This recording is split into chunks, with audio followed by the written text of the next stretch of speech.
Bonjour et bienvenue dans ce nouveau numéro de Patsy fait des interviews avec votre hôte Patsy Monsoon et Nicolas Robin, mon invité. Bonjour Nicolas. Bonjour Patsy. Ravi de te recevoir. Merci beaucoup. On parle aujourd'hui de ton nouveau roman Sex Bomb, paru chez Fayard. Première question toute simple, le roman est déjà paru, est-ce que tu es content des retours ?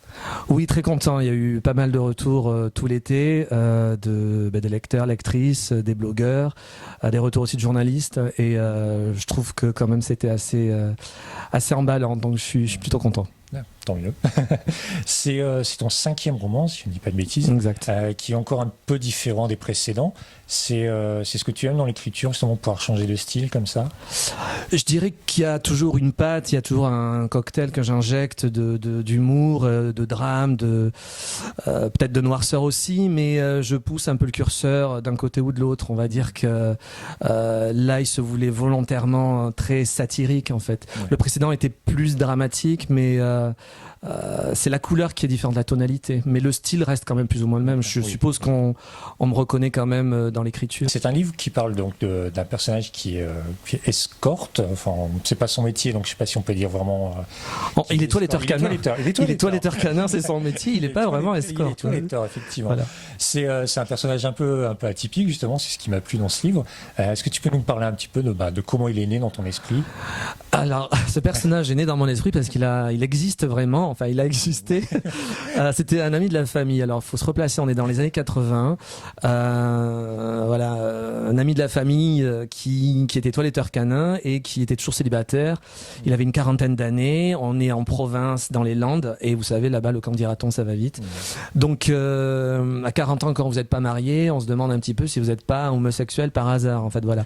Sauf que ce monsieur, je ne veux pas le nommer, n'était pas du tout homosexuel. En fait, lui, il était plutôt amateur de dames âgées et il entretenait des relations assez intimes avec ses clientes qui lui apportaient les petits Yorkshire, les caniches, etc. Donc il s'occupait des petits chiens à poil frisé et ensuite il faisait monter ses clientes au-dessus du salon avec qui il entretenait des passions torrides et il racontait un petit peu ça à table, etc. Et moi c'était pas des conversations de mon âge mais j'entendais ça d'une oreille, voilà, et donc c'est resté en mémoire. Et un jour, en traçant des idées comme ça, j'ai écrit Toiletteur canin, un petit peu pas gigolo, mais plutôt séducteur de dames. C'était des curistes en fait, donc forcément des dames qui étaient en vacances dans les Landes, des dames un petit peu fortunées quand même. D'accord. Comme quoi, faut pas aller chercher loin pour avoir l'inspiration parfois. Voilà.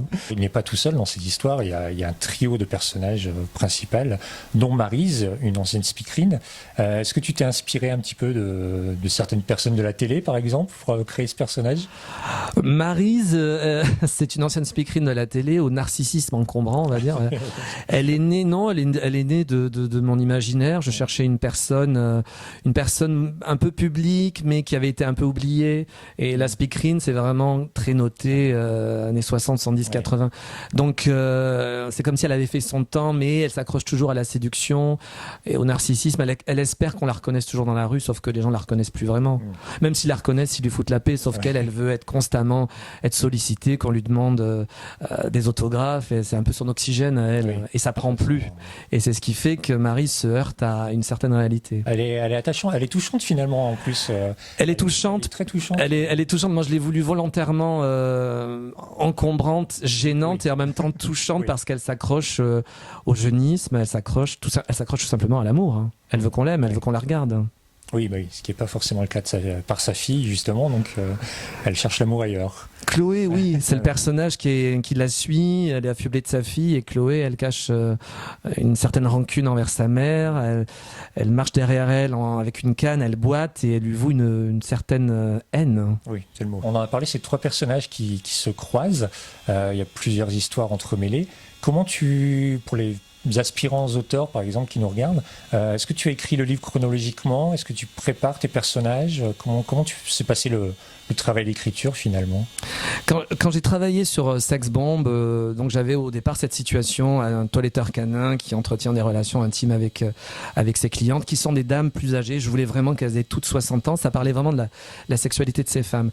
Alors au départ, voilà, le décor était posé, les 2 premiers personnages étaient posés, mais ça paraissait un petit peu un vaudeville. Alors je me dis qu'est-ce que je vais raconter à partir de là, et j'ai eu cette idée de vengeance, et tout de suite mes apparu plusieurs inspirations, notamment du cinéma de Pedro Almodóvar, que j'adore, qui mêle la mort, le sexe, la violence, les conflits mère-fille, etc. Et à partir de là, j'ai tracé mes personnages, c'est-à-dire je me suis raconté la vie d'Eddie, la vie de Maryse, la vie de Chloé, ce qu'elle avait vécu.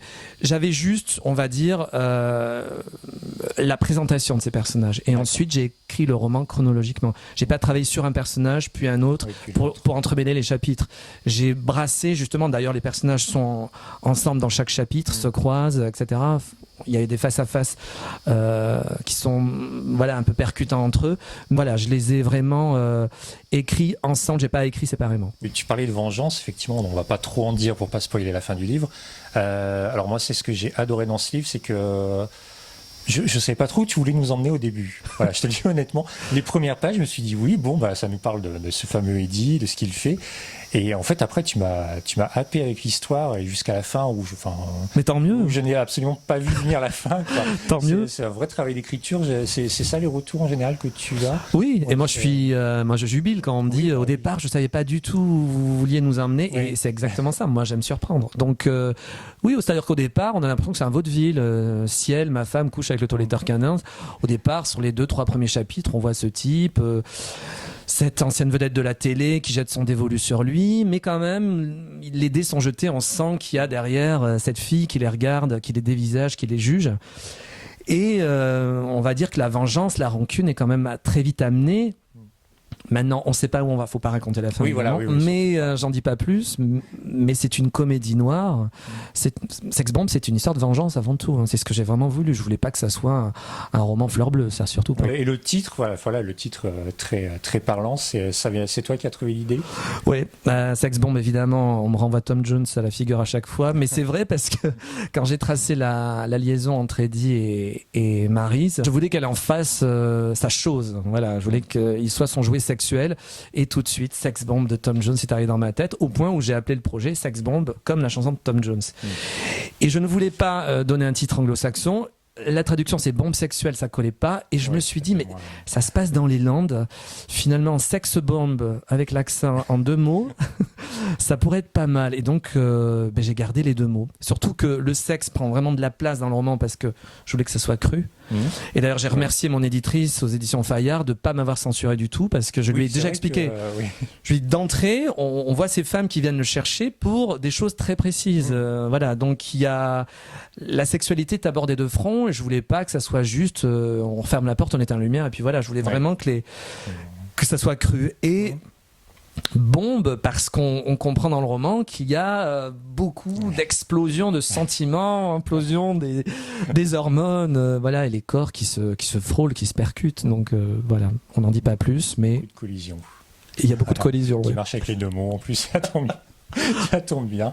Et donc ce roman est sorti il y a quelques mois déjà. Au mois de mai. Au mois de mai. Est-ce que tu es déjà sur un autre projet, ou tu laisses celui-ci vivre sa vie, recevoir l'accueil Écoutez, je suis encore content de l'accueil qu'il a au cours de la rentrée littéraire. Là, on a débuté en fin août, mais il y aura peut-être des salons qui vont arriver, et la promotion continue un petit peu. Et puis moi, je travaille sur non pas 1 mais 2 projets. Donc j'en dis pas plus parce que je suis assez superstitieux. Pas de souci. Et j'aime bien surtout que ce soit abouti avant d'en parler, parce que voilà, mais il y a 2 projets sur le feu. D'accord. Écoute, 2 projets qui me tiennent à cœur. On suivra ça. Et j'espère revenir en parler avec vous, Patsy. On suivra ça avec plaisir, et puis avec plaisir pour une autre interview. Voilà. En attendant, nous on reste sur Sex Bomb pour l'instant. On va inviter tous les lecteurs à lire ce livre. Voilà, il apparaîtra sur l'écran. La couverture est jolie en plus. Voilà. Rien que le titre et la couleur, on peut pas passer à côté. Donc je vous invite tous à lire Sex Bomb de Nicolas Robin aux éditions Fayard. Et puis merci à toi, Nicolas. Merci beaucoup, Patsy, pour cet agréable moment. Je t'en prie. Et nous, on se retrouve très bientôt pour un prochain invité dans Patsy fait des interviews. Au revoir.